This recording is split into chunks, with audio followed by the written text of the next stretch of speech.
Bismillahirrahmanirrahim. Alhamdulillahirabbil alamin. Wa bihi nasta'in ala umurid dunya waddin. Salatu wassalamu ala asyrafil anbiya wal mursalin.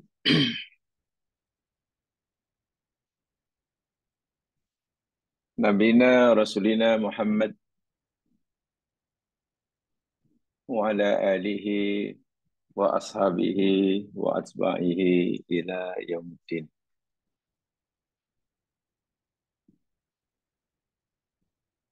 Wa asyhadu an la ilaha illallah wahdahu la syarikalah wa asyhadu anna Muhammadan abduhu wa rasuluh.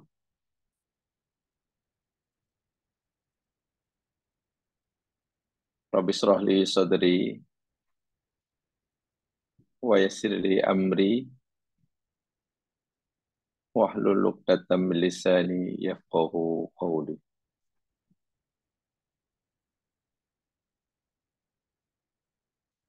Rabbi a'udzu bika min hamazatis syayatin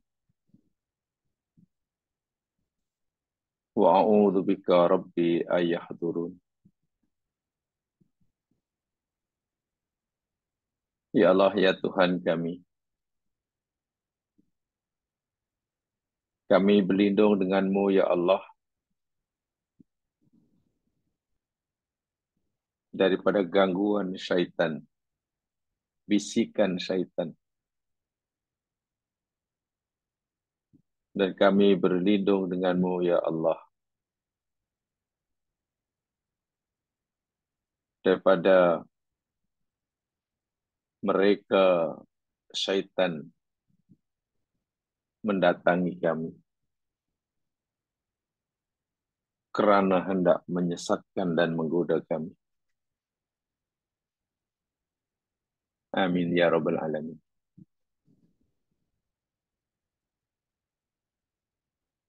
Muslimin muslimat, para pendengar yang dirahmati Allah sekalian,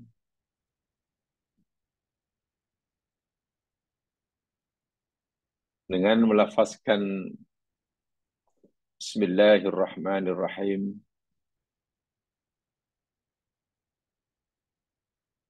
dan dengan mengikhlaskan niat semata-mata karena Allah,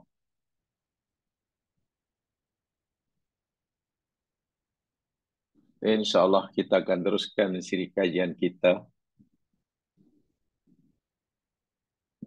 dengan tajuk Fitnatus Syaitan Halal Ikhtidar. Itu tajuk besarnya.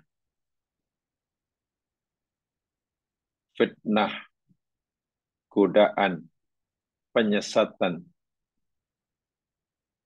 yang dilakukan oleh syaitan terhadap manusia bermula daripada manusia itu balik, wajib atasnya melakukan segala perintah Allah dan meninggalkan segala larangannya,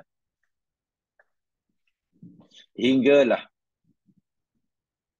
saat ketika manusia anak Adam ini meninggalkan alam dunia, berpindah ke alam barzah. Setan tidak henti-hentinya, lebih tepatnya iblis dengan bala tenteranya yang bernama syaitan daripada jin dan manusia, tidak ada bosan-bosannya, tidak henti-hentinya, tidak mengenal erti putus asa,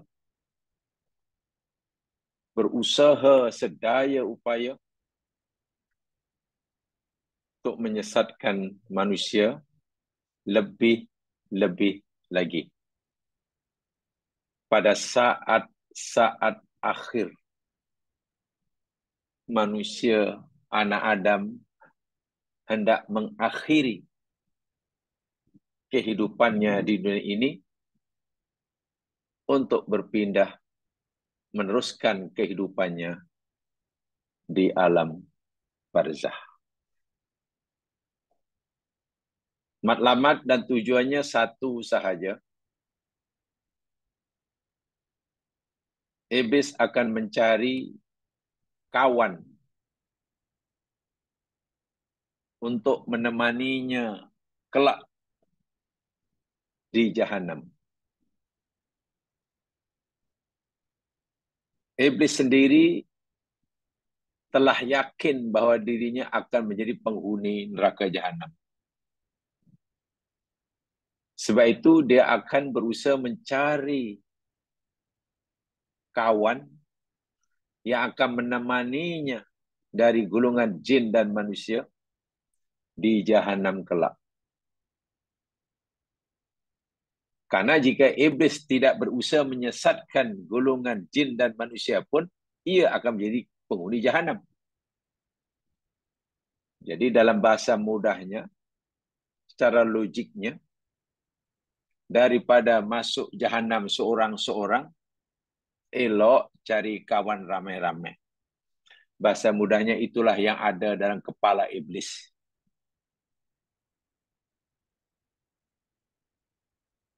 Di dalam ayat yang ke-16 dan 17 yang telah kita pelajari minggu lepas,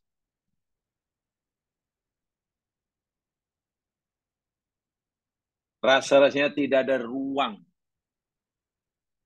tidak ada arah yang mengarah kepada kita, tidak ada ruang, tidak ada tempat di mana kita berada, tidak ada waktu dan saat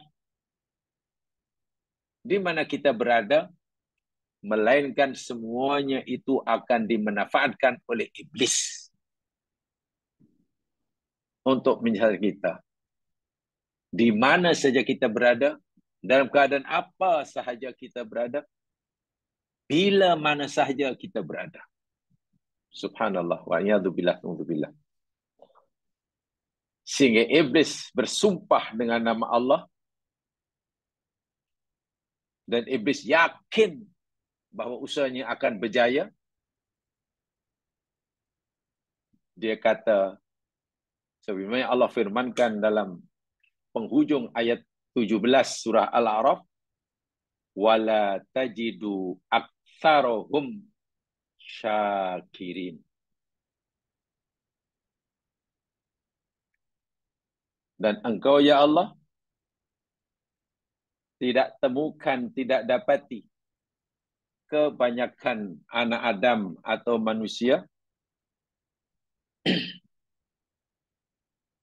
bersyukur. Artinya, iblis yakin bahawa cita-cita dan matlamatnya akan tercapai. Wa iyadzubillah, tsumma na'udzubillah. Maka hanya dengan perlindungan Allah Subhanahu wa taala sahajalah seseorang anak Adam dapat terselamat daripada fitnatus syaitan. Sama ada semasa ia masih menjalani kehidupan di dunia ini, atau semasa ia nanti mengakhiri kehidupannya dunia ini untuk meneruskan perjalanannya ke alam barzah. Iblis begitu yakin bahwa ia berjaya menyesatkan ramai anak Adam yang leka, itu dirakamkan oleh Allah Subhanahu wa taala dalam Al-Quran. Saya ulangi. Iblis begitu yakin mencapai matlamatnya, yakni menyesatkan ramai daripada anak Adam yang leka, yang tidak menganggap iblis sebagai musuhnya, walaupun iblis telah mengisytiharkan dirinya sebagai musuh manusia. Dan ini dibenarkan oleh Allah. Dalam bahasa mudahnya, iblis benar-benar akan mencapai kejayaan dalam usahanya menyesatkan ramai daripada anak Adam yang akhirnya wa'iyadzubillah mereka anak Adam ini akan menemaninya di neraka jahanam. Memang itu tujuan iblis. Kejayaan iblis ini dibenarkan oleh Allah. Dirakamkan oleh Allah dalam Al-Quran. Coba Jamal lihat surah yang ke-34, surah Saba. Surah Saba, surah yang ke-34, ayat 20. Coba tengok ayat tu. Saba, ayat 20.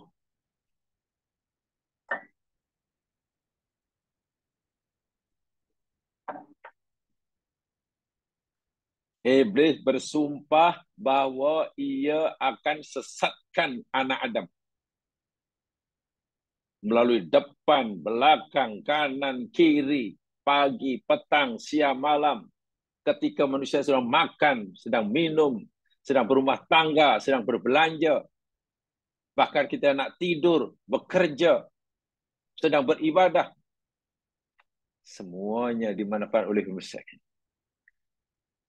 Dan iblis bersumpah di hadapan Allah, didengar oleh Adam, bahawa ia akan menyesatkan seluruh anak Adam.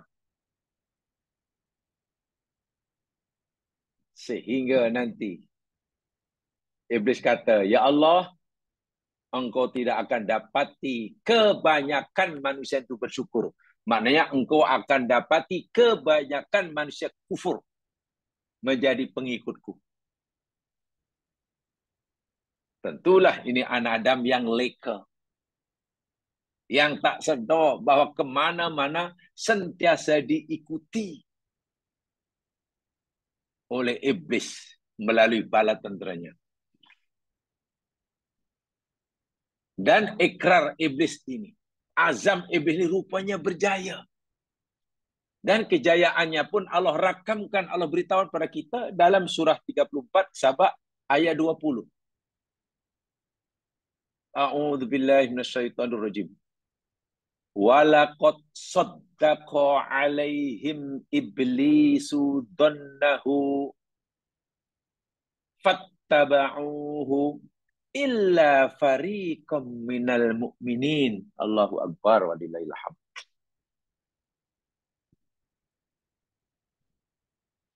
Walaqad, dan demi sesungguhnya, saddaqa, telah membenarkan. Bukan telah benar, membenarkan. Dalam bahasa bebas, dan demi sesungguhnya iblis telah mengutakan apa yang dia kata. Itu bahasa terjemahan bebas. Alaihim, atas mereka Bani Adam, iblisu, oleh iblis, donnahu, sangkaannya atau masa keyakinannya. Iblis telah membenarkan sangkaannya, keyakinannya, bahawa ia akan berjaya menyesatkan ramai anak Adam. Kan itu sumpahnya. Ketika ia, sebelum ia dihalau keluar oleh Allah dari surga. Bahasa bebas, iblis telah mengutakan apa yang dia kata dahulu.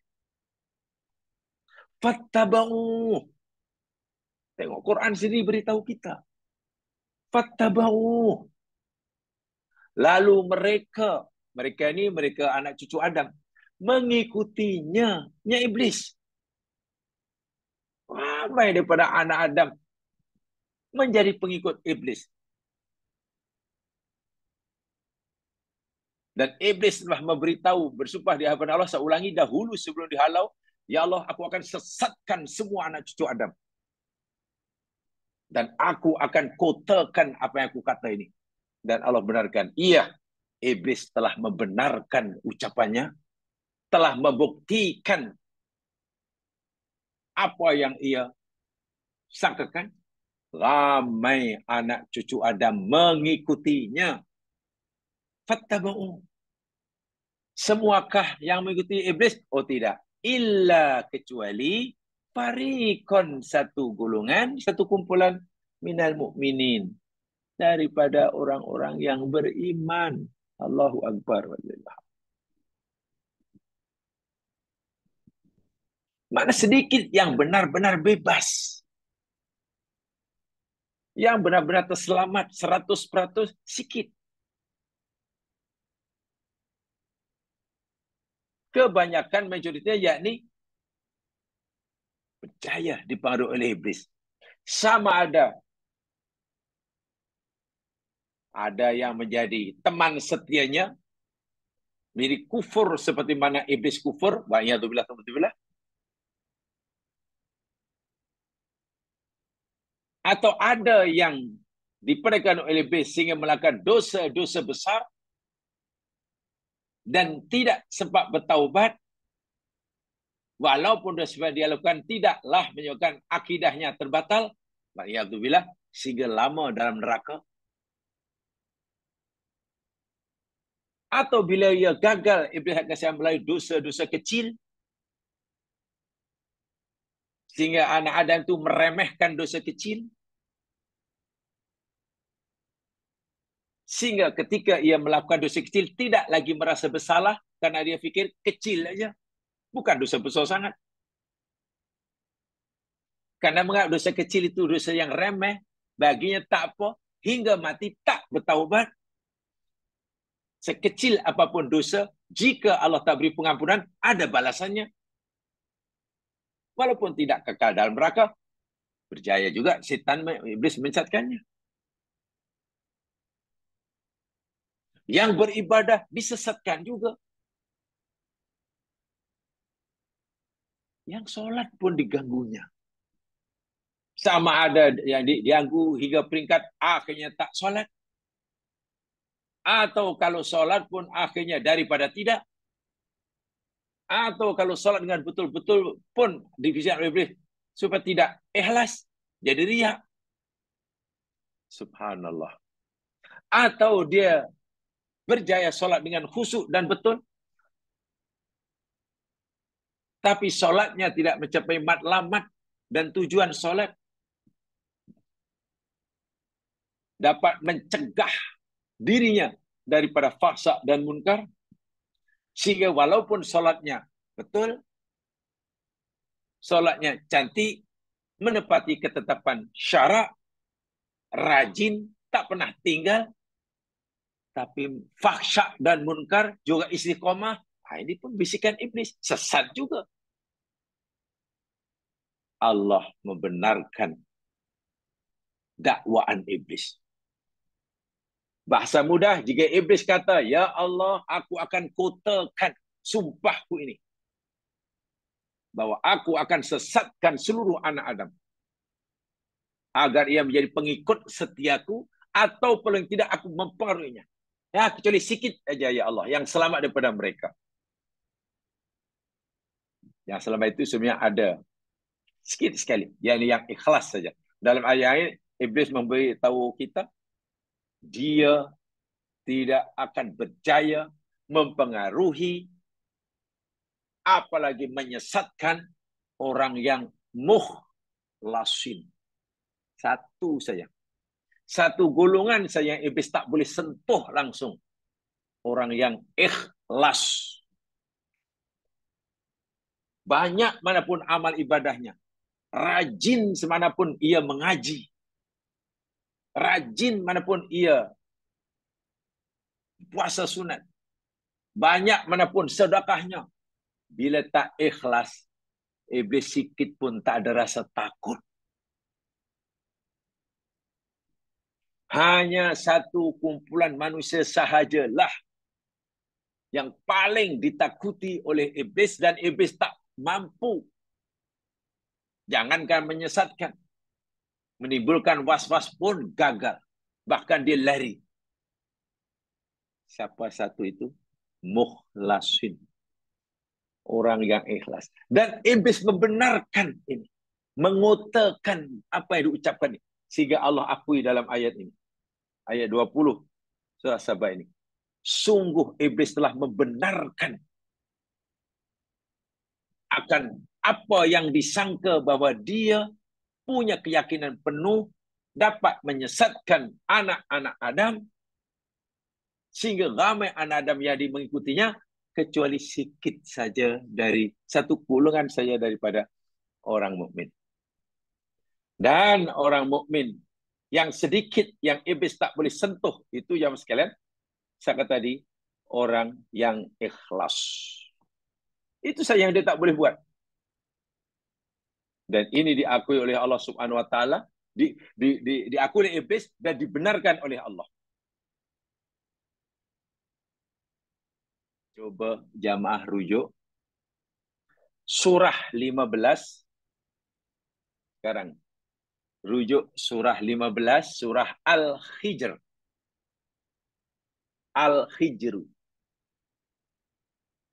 Surah 15. Mula kita baca mulai pada ayat 39. Al-Hijr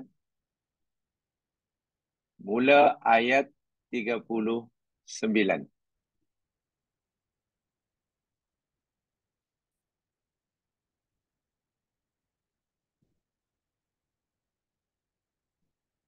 Surah 15 ya.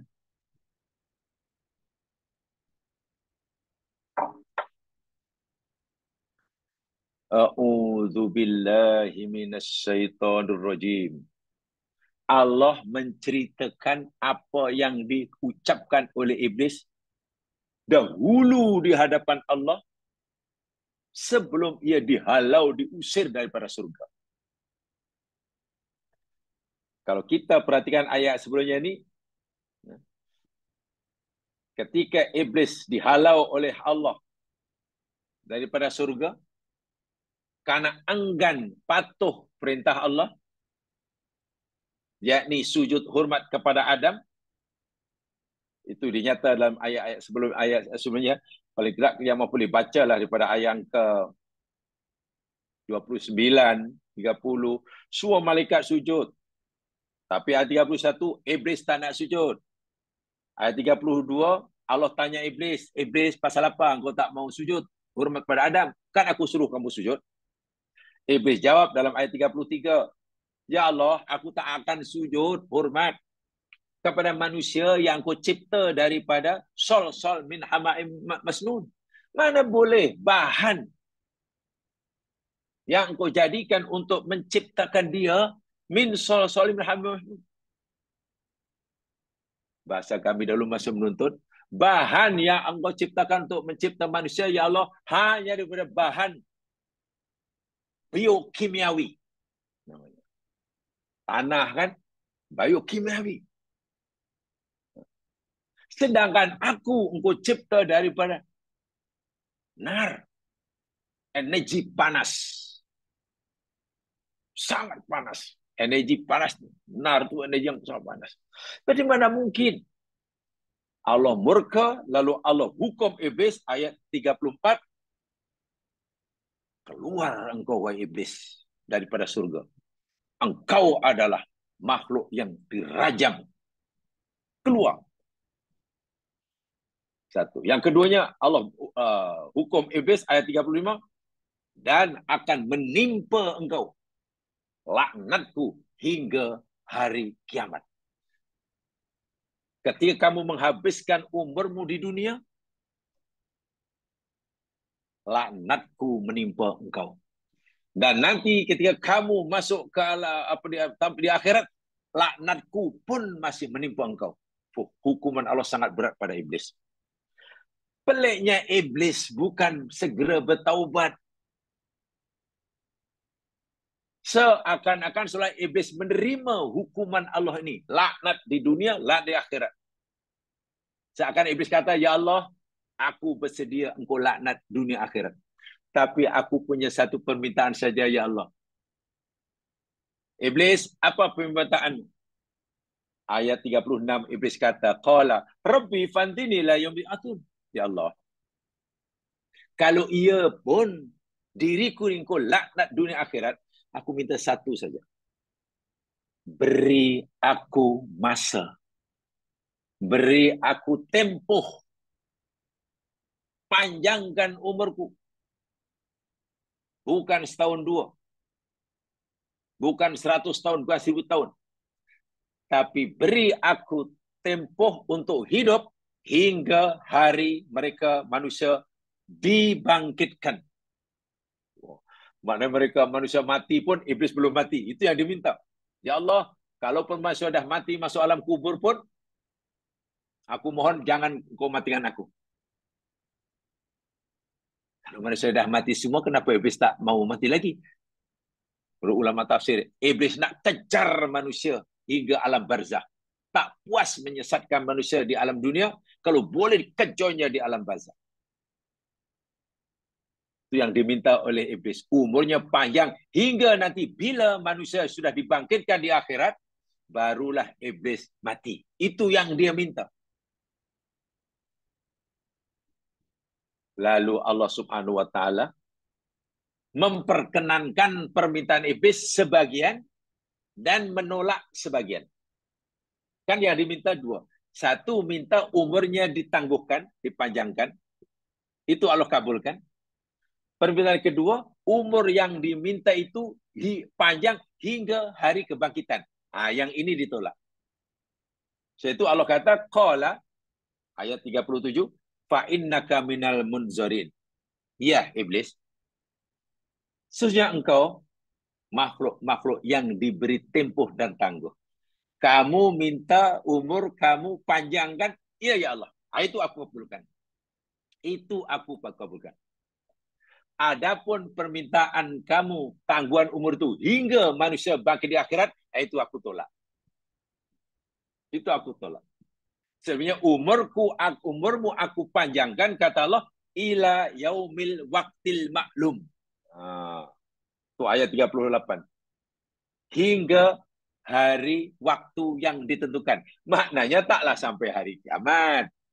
Dan di dunia mati jugalah di dunia ini. Tapi iblis sekarang masih hidup. Masih hidup. Jadi permintaannya dua. Satu, minta umurnya dipanjangkan. Itu Allah kabulkan.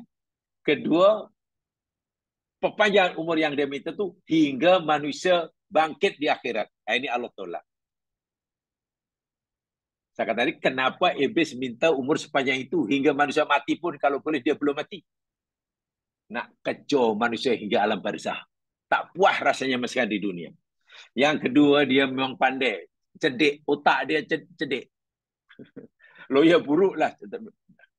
Sebab kalau manusia dah dibangkit di akhirat untuk diadili, sama ada masuk surga atau neraka, iblis baru mati. Jadi dia terlepas daripada hisab. Iblis punya otak. Kalau aku mati, bila aku dikabulkan matiku nanti ketika manusia bangkit di akhirat untuk dihisab, masa itu aku baru mati, aku selamat daripada hisab. Itu Allah tolak. Itu Allah tolak. Pertanyaannya, kenapa iblis minta umur yang panjang seperti itu dan Allah kabulkan? Hingga hari ini iblis masih hidup. Walaupun konco-konconya, bala tenteranya, yang pengikutnya daripada jin dan manusia sudah mati. Syaitanul jinni wal insi yang menjadi tentera sudah mati. Ada pengganti. Tapi iblis sebagai panglimanya, ketuanya, hingga saat ini belum mati. Daripada zaman Nabi Adam hingga hari ini. Bayangkan. Jadi iblis ini makhluk yang luar biasa. Dan memang itu yang diizinkan oleh Allah. Jadi iblis ini, walaupun zaman berubah, iblis sentiasa mampu mengupgrade dan mengupdate dirinya. Itu iblis.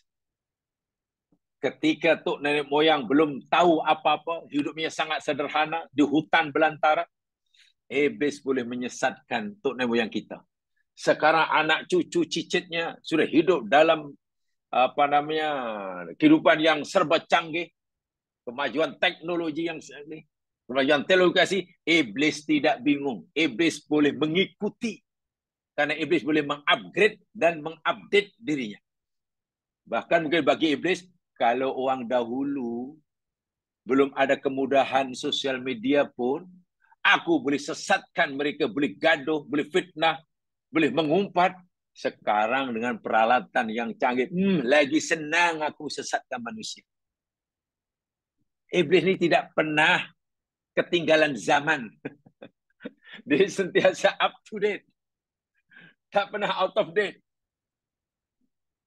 Dan lihatnya satu panjang tu. Nih, ayat 39 inilah. Qala, berkatalah iblis, Rabbi, wahai Tuhanku, bima awaitani, dengan sebab engkau telah sesatkan aku. Ini sikap minta maaf ya, kekufuran iblis yang luar biasa. Menyalahkan Allah. Dia sesat, Allah yang disalahkan. Karena engkau dah hukum aku saja Allah, apa ikrar dia? La uzayyinanna lahum fil ardi. Sungguh pasti aku akan menghiasi, memperelok, memperindah, menjadikan cantik bagi mereka anak Adam fil ardi, di bumi. Apa saja perbuatan maksiat, apa saja perbuatan dosa yang dilakukan oleh anak Adam, aku akan kasih make up, aku akan perelok, aku akan cantikan sehingga anak Adam nampak maksiat itu benda yang baik. Bayangkan. Sehingga anak Adam buat dosa tidak merasa berdosa, bahkan bangga. Karena dosa tidak lagi dipandang sebagai dosa, maksiat tidak lagi dipandang maksiat, karena iblis sudah kasih make up cantik-cantik. Waliyadzubillah. Ini nama tazinul batil. Bila manusia sudah berjaya diperdayakan oleh iblis itu, maksiat tidak lagi dipandang maksiat, dosa tidak lagi dipandang dosa, tidak lagi dipandang dosa, bahkan dianggap biasa. Kalau orang kata hidup, nak mencari keperluan hidup, menipu sudah tidak lagi dianggap dosa. Bahawa menipu ada satu kemestian dalam bekerja. Bila kamu ingin kaya, rasuah jangan kamu pandang itu salah dan dosa. Rasuah adalah kamu pandang ia sebagai langkah bijak, satu kemestian. Kalau orang sudah punya pikiran, itulah sebenarnya kejadian iblis. Menghias perbuatan manusia yang buruk sehingga nampak cantik. Sehingga orang tak rasa bersalah. Bila itu sudah berjaya, wala ughwiyannahum ajmain. Tengok. Dan sungguh pasti aku akan sesatkan mereka semuanya. Allahu Akbar walillahil hamd. Ini ikrar iblis di hadapan Allah, jemaah sekalian. Didengar oleh Adam. Ya Allah, pasti aku boleh sesatkan mereka. Pasti, semuanya. Tapi, aku baru dapat miskan anak Adam jika aku berjaya menghias, memperelok, menampakkan cantik perbuatan maksiat di hadapan mereka. Kalau maksiat, aku sudah kasih make up cantik-cantik, sehingga anak Adam melanggarnya tidak lagi merasa bersalah, bahkan bangga.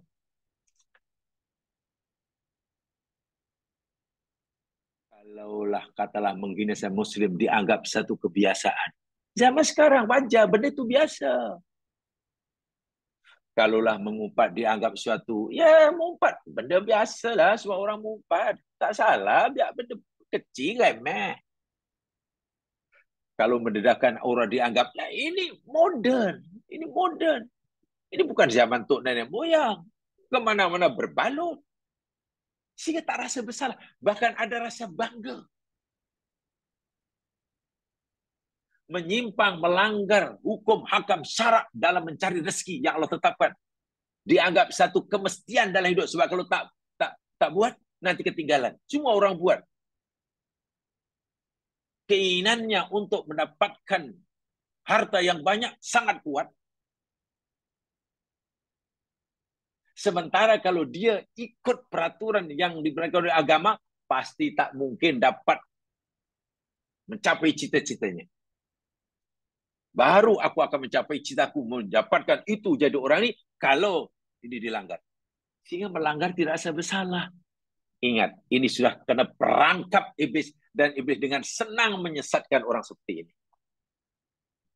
Pertanyaan saya, kalau masih hidup ketika manusia masih punya pilihan yang luas, punya tenaga, punya pikiran, punya pilihan memilih, itu pun sudah dipeluk erat-erat oleh iblis, sehingga tidak dapat berbuat apa-apa. Minta maaf. Bagaimana nanti ketika ia dalam keadaan sakaratul maut? Ketika kebebasan memilih sudah tidak ada, kewarasan berpikir sudah mulai hilang. Bolehkah menyelamatkan dirinya daripada penyesatan iblis? Bahasa mudah lah. Ketika kita masih kuat siat mafian pun kalah dengan musuh. Mungkinkah kita dapat mengalahkan musuh ketika kita sudah sakit, lemah, tak ada berdaya? Ini sebenarnya perlu dipikir oleh setiap kita. Dan ini pasti kita hadapi. Setiap kita, setiap hari. Dan juga masa kita sakaratul maut. Satu itu kan suatu yang pasti. Dan tidak lama. Hanya beberapa hari, beberapa bulan, beberapa tahun. Minta maaf. Minta maaf saya tak dosa.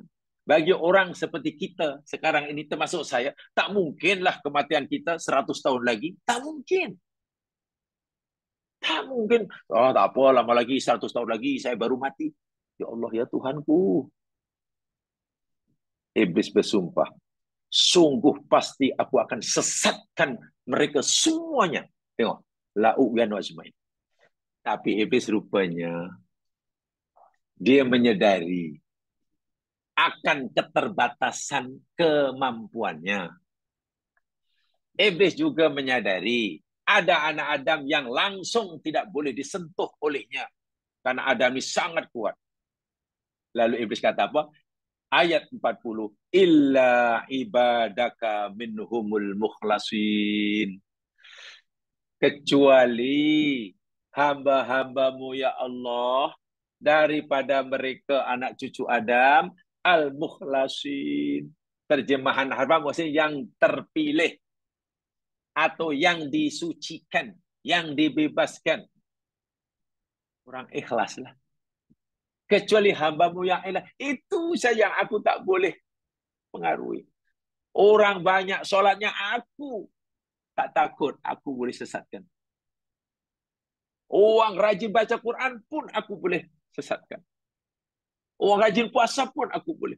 Orang baik sedekah pun, apalagi yang tak solat. Yang aku tak boleh sentuh satu aja. Ikhlas. Solat ikhlas, puasa ikhlas, tolong orang ikhlas, belajar ikhlas, bergaul ikhlas. Ikhlas dalam amalan nampaknya remeh, tapi ikhlas, iblis tak boleh buat apa-apa. Amalan yang besar tapi tak ikhlas, itu adalah santapan lezat bagi iblis.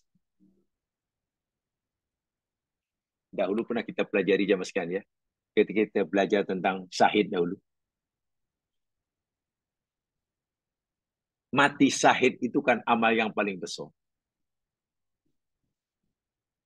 Kematian seseorang di medan perang, namanya mati syahid, itu kemuncak kemuliaan kematian. Sebetulnya, syariat memberitahu kita.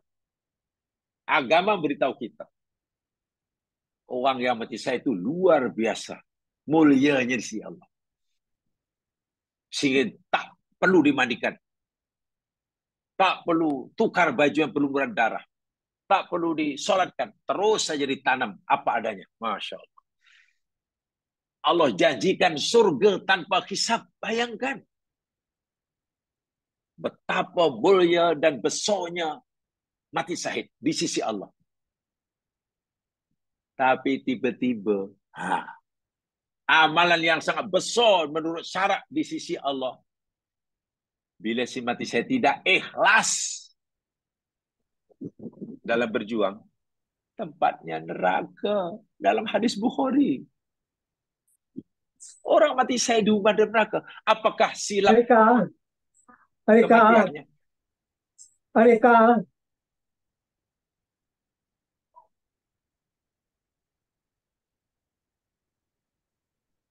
Apakah silap kematiannya di medan perang? Tak silap. Apakah silap yang diperangi? Switch off the light. Ya, di off-kan dulu. Okay, thank you. Leave the door like that. I want some more water.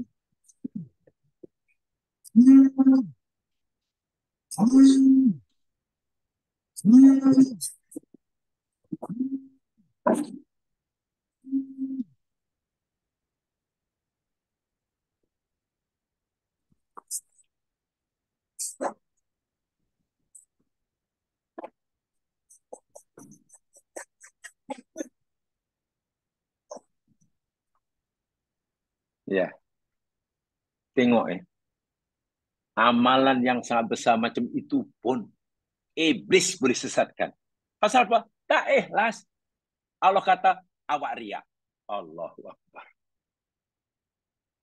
Jangan kita fikir, orang mati syahid, iblis takut. Belum tentu. Iblis baru takut ikhlas atau tidak.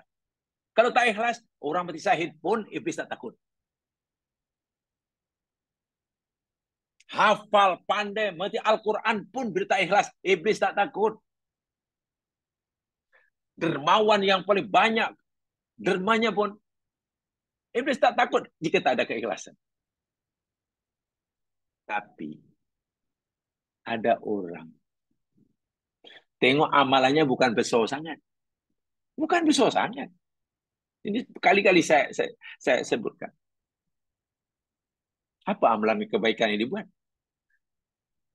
Bagi minum pada anjing yang dahaga. Tengok. Dia tengah dahaga, lepas itu minum, puas. Lepas minum, tengok anjing pula.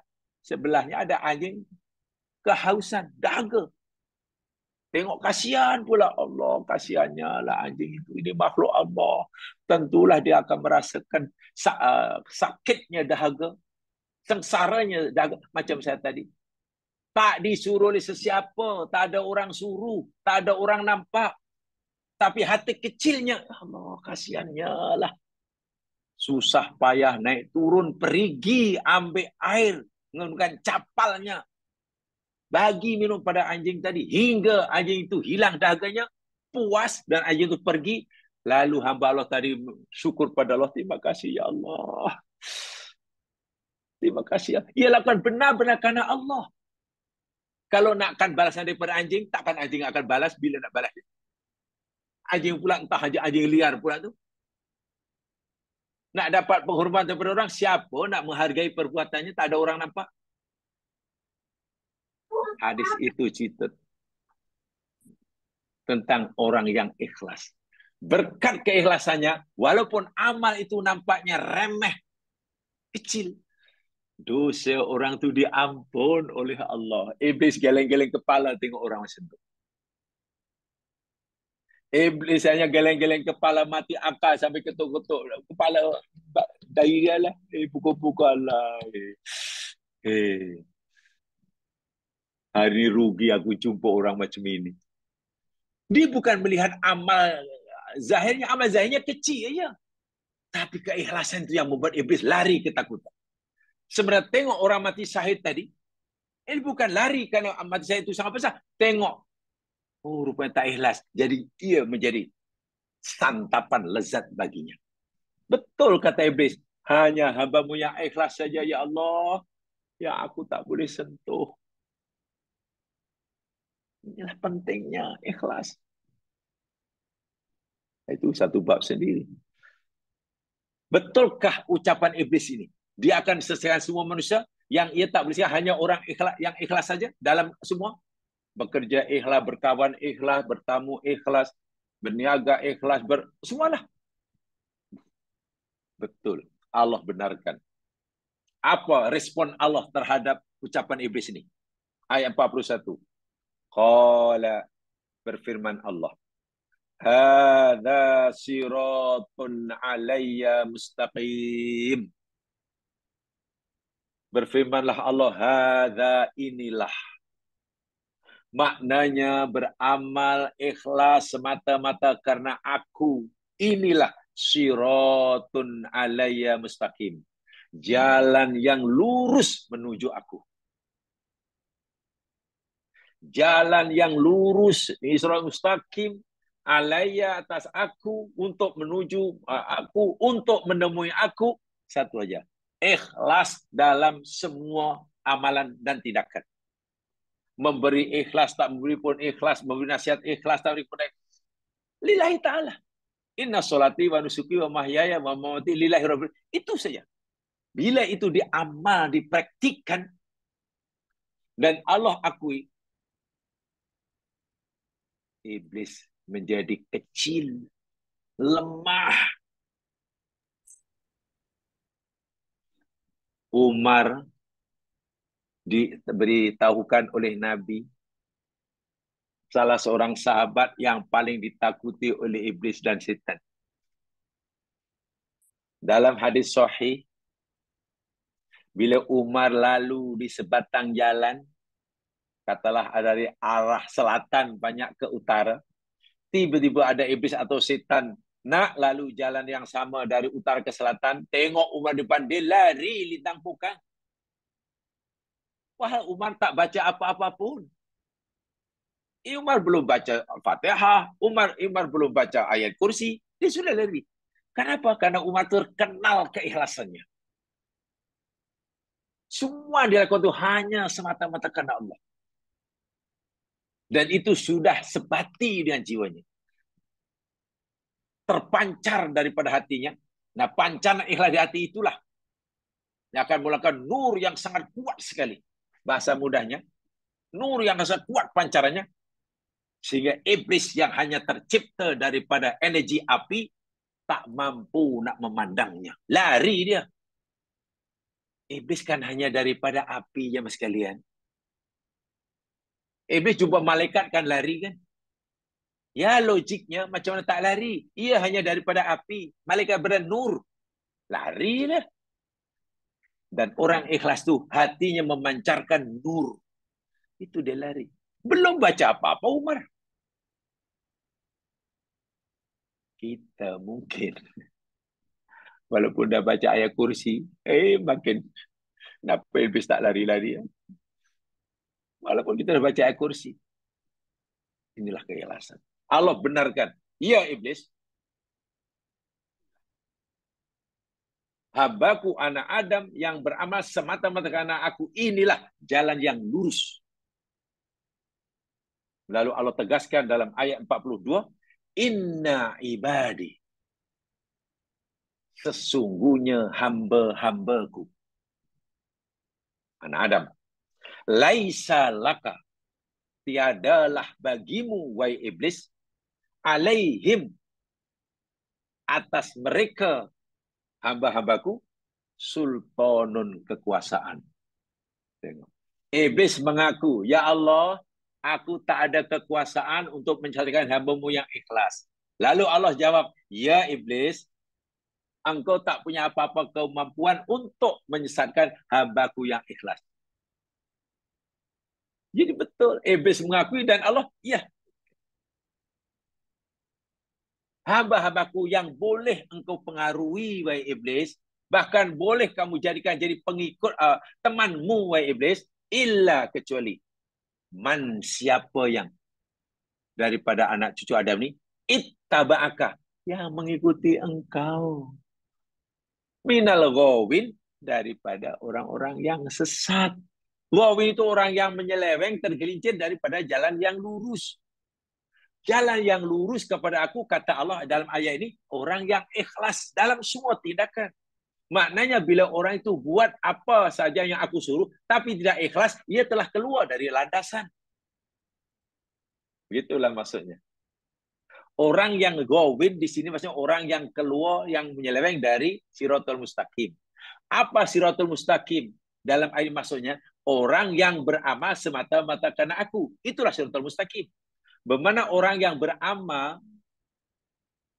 mengerjakan perintahku sekalipun, jika dia tidak ikhlas, gawin. Dan itu menjadi pengikutmu.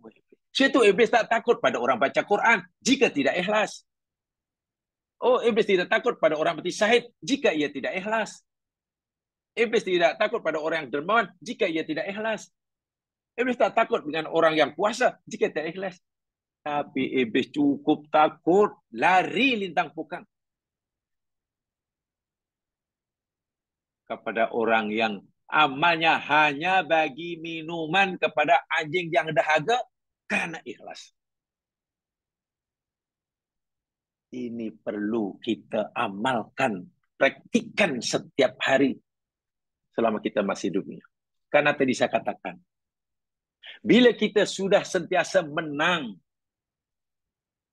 melawan iblis semasa di dunia, bila kita sentiasa berjaya mengalahkan dia, dia gagal mengurusi kita.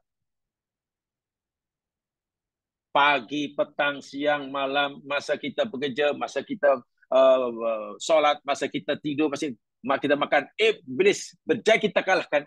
InsyaAllah nanti bila dia coba mendekati kita, coba hendak was-was, mengganggu kita, saat ihtidar, saat-saat akhir kita mengakhiri kehidupan kita di dunia, untuk pindah ke alam barzah, ya kita akan berjaya menafikannya. Tapi kalau semasa hidup kita boleh katakan asyik kalah saja. Ibarat main bola ini, kita belah dengan iblis ini nampaknya sudah 100-0 ini. Sudah 100-0. Ini sudah 200-0. Kita tak pernah membalas gol. Iblis kita kalah tertinggal 500.000-0. Walhal kita masih kuat. Kita masih mampu. Misalkan kita masih berpikir waras, itu pun kita kalah. Bagaimana agak-agak bila kita sudah lemah, kita sudah tidak kuat, bila kita sudah tidak berdaya lah. Kan saat itu orang tidak berdaya kan ya Mas sekalian. Itulah kritikalnya amaran Allah ini. Itulah betapa pentingnya ingatan Nabi kepada umatnya. Tak kira lah kita ini siapa, kita ini pekebun ke, pekebun kecil ke, toke bala ke, peniaga besar ke, peniaga tepi jalan ke, punya jawatan kerajaan pun paling tinggi ke, atau rakyat kecil, golongan marhain ke, pentadbir ke, ahli-ahli itu. Sebagai orang Muslim, inilah yang terpenting dalam hidup. Perkara yang wajib diperhatikan oleh setiap kita, siapapun kita. Nih, jangan lupa, kita sentiasa menjadi sasaran. Sentiasa dijadikan sasaran setiap saatnya, di mana sahaja, dalam keadaan kita, oleh musuh kita yang kita tak nampak dia, tapi dia nampak kita. Yakni iblis. Karena begitu, nanti penjelasannya panjang jamaahnya sekalian. Paham ya di situ? Ayat-ayat di sini saya tambahkan untuk menguatkan lagi pemahaman kita terhadap ayat 16 dan 17 surah Al-A'raf. Baik. Sekarang saya bacakan ulasan mufasir, sebagiannya lah. Sebagian ulasan mufasir dari ada ayat Al-A'raf 16 ini. Tengok dalam notanya.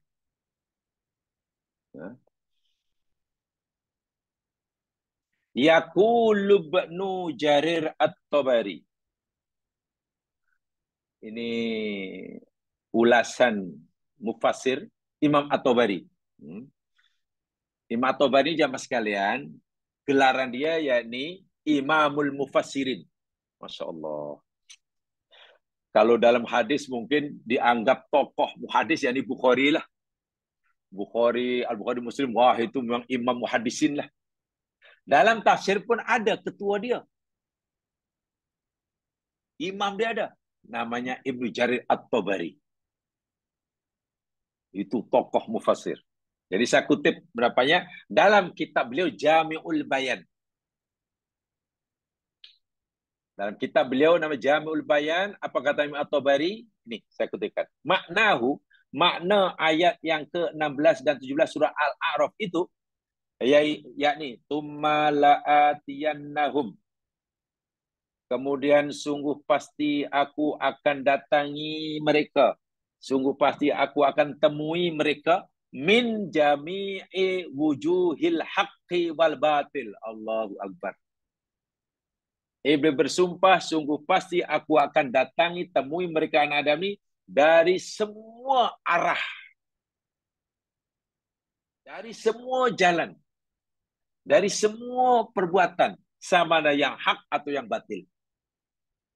Ketika anak Adam itu melakukan benda yang hak pun, aku datangi dia. Aku selesaikan dia. Caranya, sama ada aku halang dia daripada melakukan yang benar. Ataupun kalau aku gagal menghalang dia daripada melakukan benda yang benar, aku gagal, aku terus usaha menyesatkannya.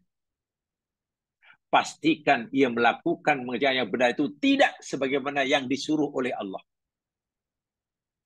Jika aku gagal juga menyesatkan dia, mengerjakan yang benar itu tidak sebagaimana Allah, dia mengalahkan aku akan terus kejar dia. Walaupun dia berjaya buat yang benar, aku akan terus ikuti dia. Aku bisikkan sifat riak. Supaya dia riak. Kamu ni banyak sedekah. Ramai orang kamu tolong, kata iblis. Tapi masyarakat kamu tak tahu yang kamu ini orang dermawan. Bahkan ramai daripada masyarakat berkata, kamu ini lokek. Karena masyarakat tak pernah nampak kamu ini bersedekah. Sedang kamu ini ahli sedekah. Kamu suka masyarakat memandang kamu sebagai orang lokek. Karena mereka tak tahu yang kamu ini sedekah. Kita orang sedekah yang dibisiak begitu, ya mana suka aku dikatakan lokek, walau aku sudah sedekah banyak. Dah mulai tak sudah terpengaruh dengan bisikan iblis. Macam mana supaya ni nama aku buruk dalam masyarakat? Karena mereka gelar aku lokek. Tapi Allah tahu yang aku tidak lokek. Tapi rasanya tak sedap jugalah orang panggil kita lokek. Iblis bisikan, kalau begitu senang caranya. Kamu mesti berusaha untuk meyakinkan masyarakat bahwa kamu ini tidak lokek. Macam mana iblis? Caranya macam mana? Ya terpulang caranya sama ada kamu beritahukan ke? Kamu beritahulah apa yang kamu amalkan tu. Kalau kamu tak berani nak beritahu terus terang yang kamu ni banyak sedekah, ya melalui cara macam-macam lah. Cara boleh dengan samar-samar. Yang penting mereka tahu yang kamu ni orang yang tidak lokek. Caranya boleh macam-macam, cara langsung boleh, cara tak langsung boleh. Akhirnya kita pun ikut nasihat iblis itu. Tengok, bebas daripada riak, datang sum'ah. Itu sum'ah namanya. Iblis tepuk tangan, nah bagus. Kamu seronok kan? Sekarang kamu tidak lagi dipanggil lokek. Karena masyarakat sudah tahu yang kamu ini dermawan. Karena kamu berjaya meyakinkan masyarakat kamu yang kamu dermawan. Orang itu seronok. Iblis pun seronok. Karena iblis telah menyesatkan dia. dengan sum'ahnya. Kalau dengan sum'ah iblis gagal, timbulkan ujubnya. Inilah kata Imam Tabari. Kita buat baik pun iblis nak sesatkan. Kita buat batil, yang salah pun iblis akan sesatkan. Teruskan. Kamu buat, ya betul yang kamu itu salah. Tapi jangan khawatir. Bukan awak seorang yang buat benda salah ini. Di luar sana ramai orang buat salah. Lagi pula awak baru berapa kali je buat salah. Di luar sana dah orang dah lama buat dah. Bukan seorang. Lagi pula zaman sekarang benda ni biasa. Akhirnya buat salah tidak merasa bersalah. Kalau rasa bersalah pun terasa ringan. Masya Allah. Bila orang tu sedar, tapi ini salah ni, saya mesti hentikan, ni tak boleh. Iblis bisikan lagi, kenapa mau berhenti? Kamu nak bertaubat. Ya Iblis, kamu nak bertaubat. Jangan taubat dahulu. Kalau kamu tahu nak taubat sekarang, nanti nak buat lagi, taubat lagi, itu macam mempermainkan Tuhan, mempermainkan agama. Kan kamu belum puas, teruskan saja. Lagi pula umur kamu kan masih muda. Nampaknya belum tiba masanya lah untuk taubat, untuk khusyuk. Tangguh lagi taubatnya. Iblis berjaya lagi. Allahu Akbar. Imam At-Tabari memahaminya seperti itu. Iblis bersumpah, aku akan datangi anak Adam ini dari semua arah, semua jalan, semua keadaan. Ketika anak Adam ini berada di atas kebenaran pun aku akan sesatkan.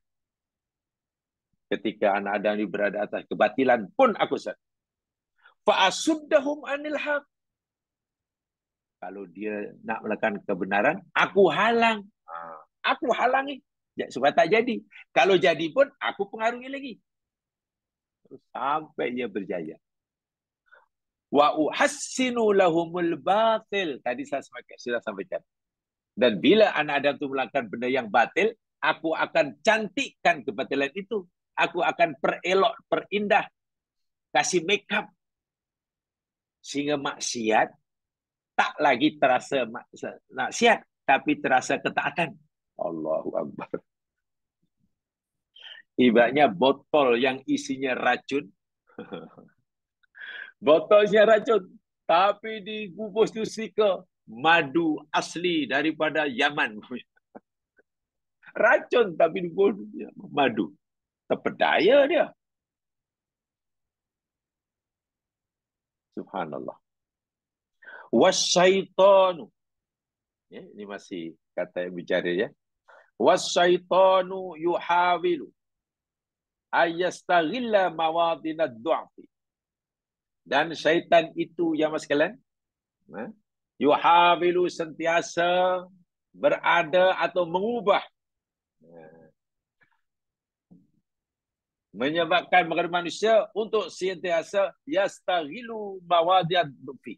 Bekerja kuat di tempat-tempat titik-titik poin-poin kelemahan manusia. Allahu Akbar. Syaitan ini, tentera iblis sangat pandai dan sangat bijak dalam usaha menyesatkan anak Adam. Syaitan atas arahan iblis akan mengkaji, mengenal pasti terlebih dahulu aspek mana, segi mana, titik kelemahan mana anak Adam ini. Sebab tak sama. Oh, ini kelemahannya dari sini. B ini kelemahan dari sini. Ini. Bila sudah dikenal pasti kelemahan diri kita, dari situlah iblis attack terus-menerus. Dalam kitab yang bertajuk Wiqayatul Insan Minal Jinni Wasyaitan yang dikarang oleh Asy-Syaikh Wahid Abdul Salam Bali, setan akan menyesatkan manusia, iblis akan menyesatkan manusia min ahabbil madkhalihi, dari pintu yang paling dia sukai. Minta maaf, kadang ada orang suka makan tapi tak suka berjalan. Ada orang suka shopping, tapi ada orang yang tak suka. Ada orang yang suka mengaji. Ada orang yang suka solat. Ada orang yang suka jumpa kawan.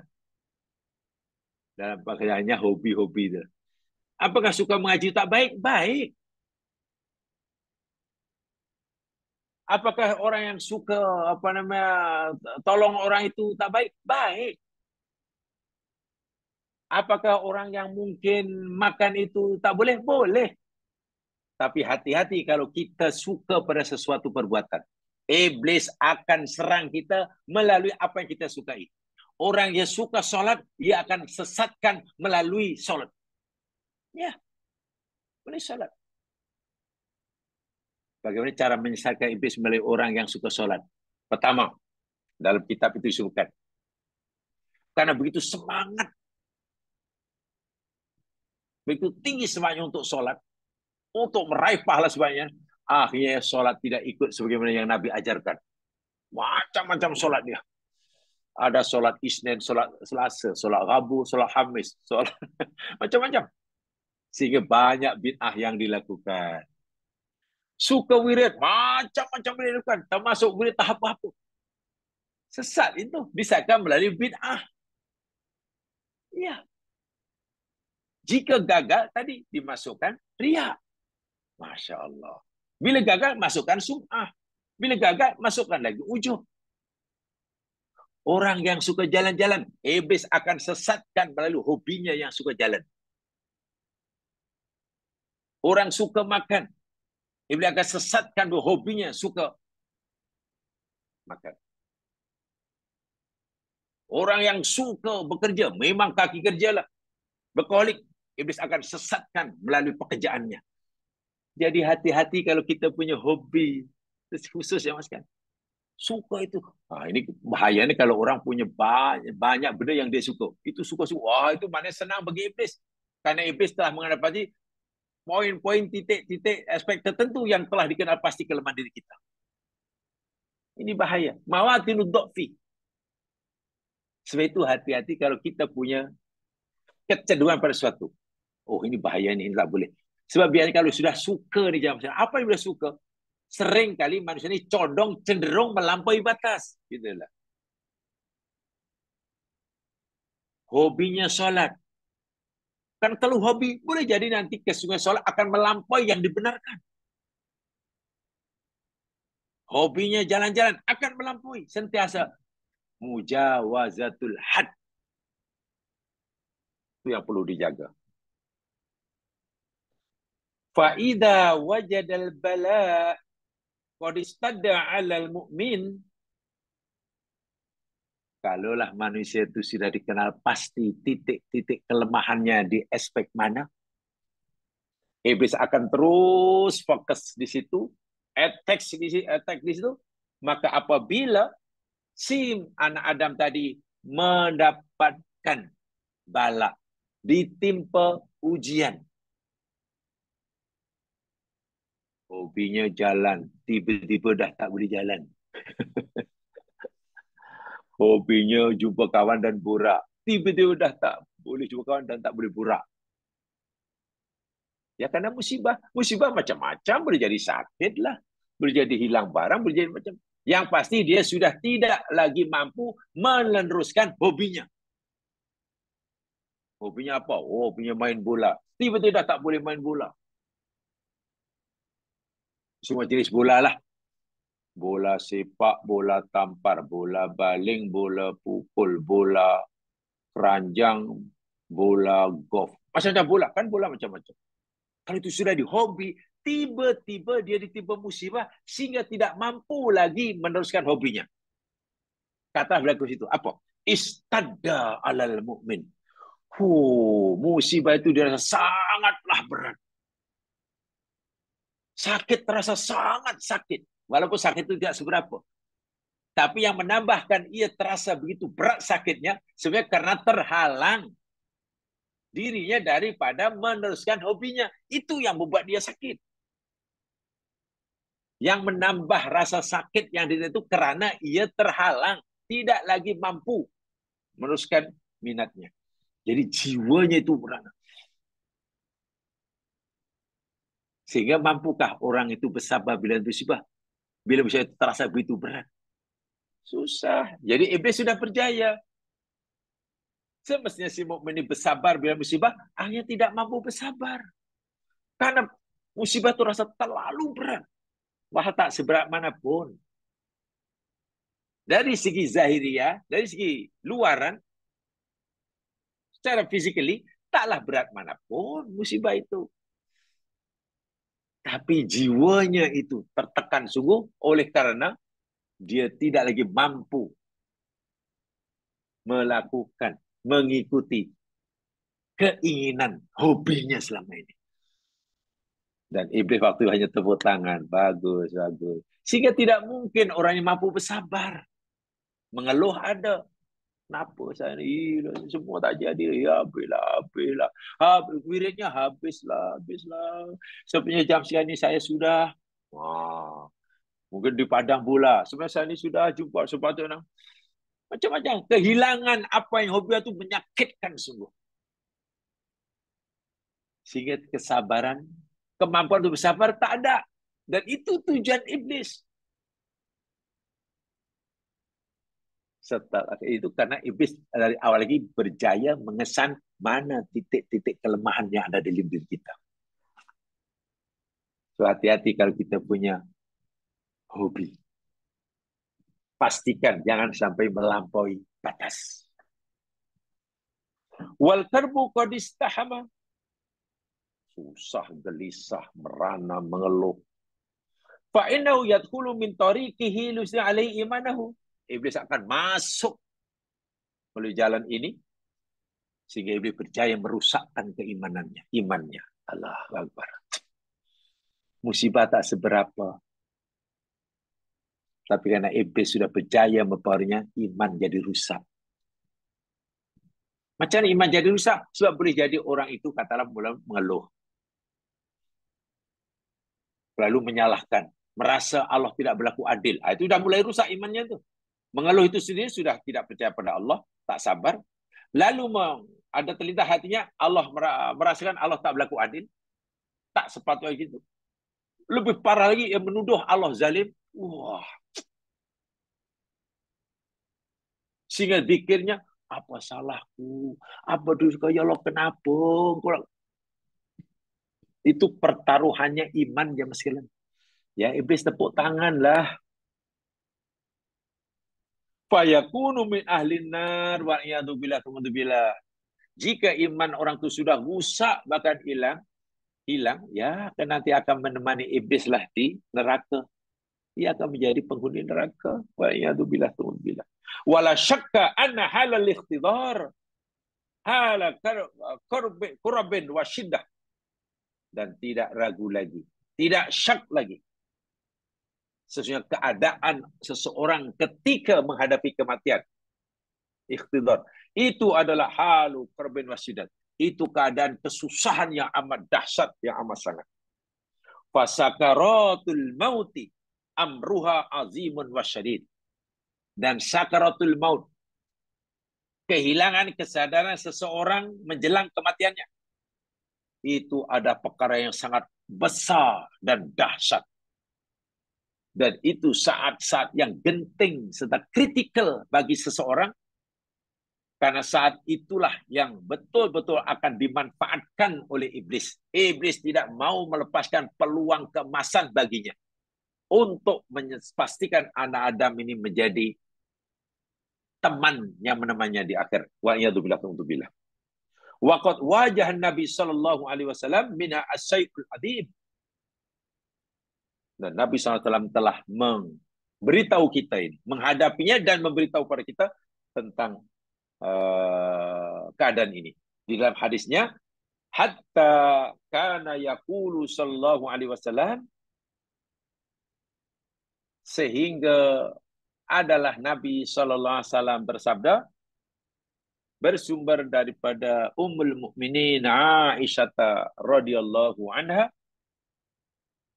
Baginda bersabda ketika baginda berada di haribaan istri kesayangan baginda, Aisyah Ummul Mukminin, saat-saat terakhir menjelang kewafatan baginda, sebagian yang diucapkan oleh baginda Nabi setelah sedar selepas sakaratul maut, dia kata, La ilaha illallah, inna lil mauti sakarat.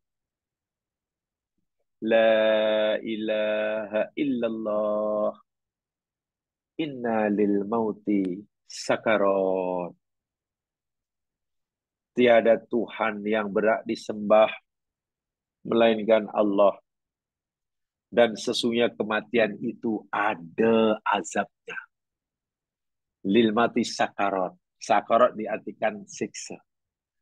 Jamaah sekalian, kalau Rasulullah SAW pun merasakan sakitnya kematian, sedangkan Nabi ini kekasih Allah, orang yang paling kenal dan paling dekat dengan Allah, itu pun ketika itu merasai sakitnya sakarat, kita macam mana? Tapi karena Nabi orang paling kenal Allah, ya jiwanya kuat. Sakit tetap sakit, tapi jiwanya kuat, jiwanya ikhlas, sehingga iblis tidak boleh menyentuhnya.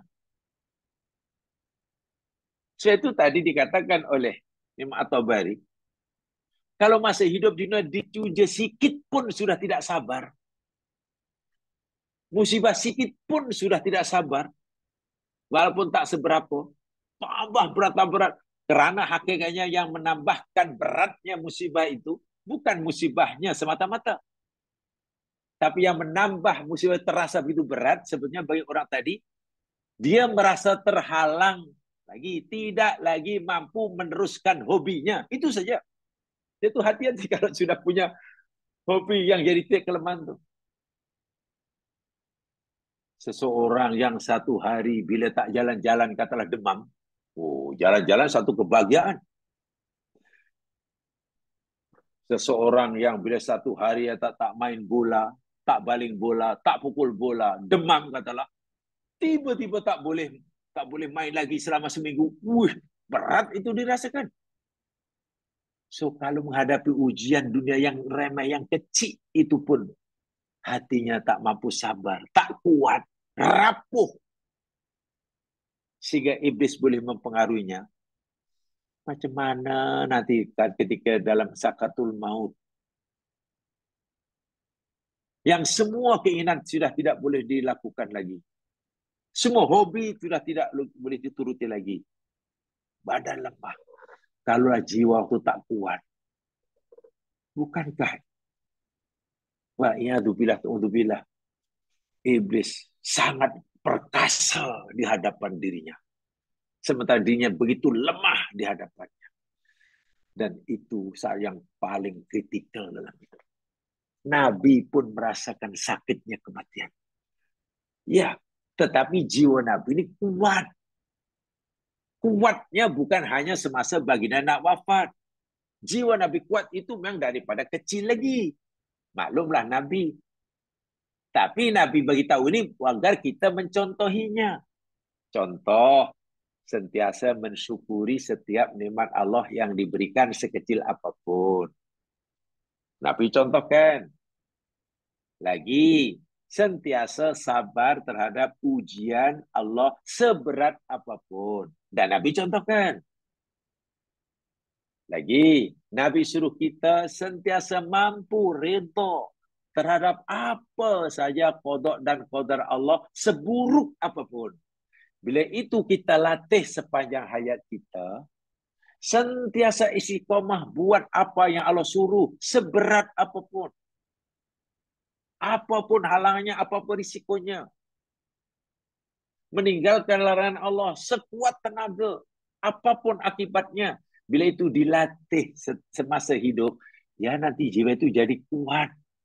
Dan kuatnya jiwa ini akan begitu memberi manfaat kepada yang empunya saat-saat ikhtidarnya. Sehingga waktu itu iblis Jangankan mendekatinya, jemaah sekalian. Jangankan menggodanya, misalnya mendekatinya pun tak berani.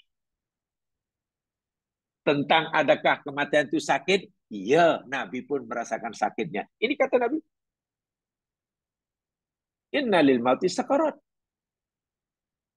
Dan lebih lengkapnya nanti ada dalam hadis yang panjang selepasnya itu ya.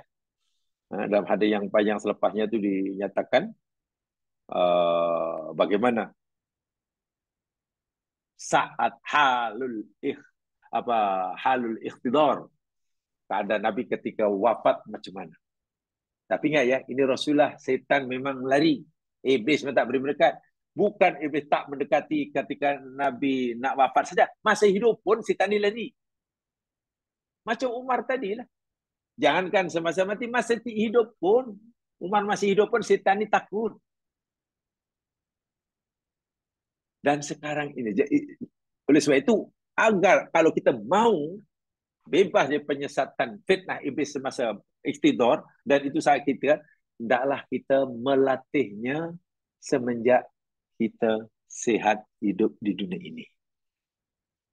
Amalnya. Dan bagaimana cara buat setan itu lemah?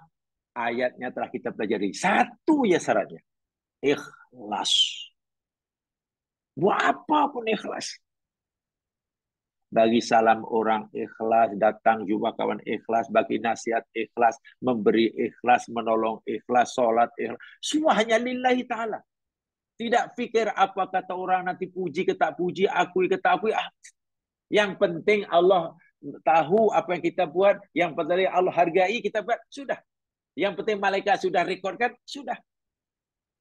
Dan yakin bahwa Allah akan berikan ganjaran di akhirat, sudah. Merasa puas dengan ganjaran yang Allah janjikan. Walaupun di dunia tidak mendapat apa-apa sikit pun pengiktirafan dan pujian daripada orang. Kalau kita melakukan menjadi kehidupan itu seperti itu, jiwa kita jadi kuat. Karena pendinding yang terkuat bagi diri dan jiwa kita daripada penyesatan dan godaan iblis dan syaitan bukan jampi, serapah, tangkal dan sebagainya, tapi ikhlas. Itu ayat yang kita pelajari tadi ya. Cukup jelas. Dan iblis mengakui, ya Allah, semua hambamu aku beri sesatkan. Kecuali yang ikhlas ya Allah. Yang ikhlas kami tak mampu lah. Allah kata, iya iblis, hambaku yang ikhlas kamu tak boleh. Tak boleh kacau dia. Sedangkan yang tak ikhlas, yang ikuti kamu, itu pengikut kamu. Dan iblis juga mengakui, Allah pun juga mengakui. Yang ikhlas itu sikit. Allahu Akbar. Sikit. Yang ikhlas itu sikit. Sebab itu kita dah berusaha untuk menjadi yang sikit itu. Usaha untuk ikhlas itu wajib. Dan Allah akan berikan kejayaan sesuai dengan usaha kita. Tapi kalau keikhlasan tidak diusahakan, ya Allah tak akan bagi. Sebab ikhlas ini Allah tidak berikan secara percuma. Ikhlas itu kena kita latih. Kita berusaha, kita latih dalam semua amalan.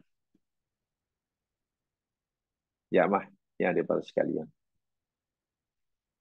Nampaknya itu saja yang sempat saya sampaikan malam hari ini. Kurang lebihnya mohon dimaafkan. Yang benar daripada Allah Subhanahu wa taala, yang silap kelemahan saya sendiri. InsyaAllah lain kesempatan bila diizin oleh Allah Subhanahu wa taala kita dapat meneruskannya. Mari kita dengan bacaan tasbih kifarah dan surah Al-Asr. Subhanakallahumma wa bihamdika asyhadu an la ilaha illa anta astaghfiruka wa atubu ilaik. A'udzu billahi minasyaitonir rajim. Wal 'ashr. Innal insana fi khusr illa alladziina aamanu wa 'amilus shalihaat wa tawashaw bil haqq wa tawashaw bis sabr. Assalamualaikum warahmatullahi wabarakatuh.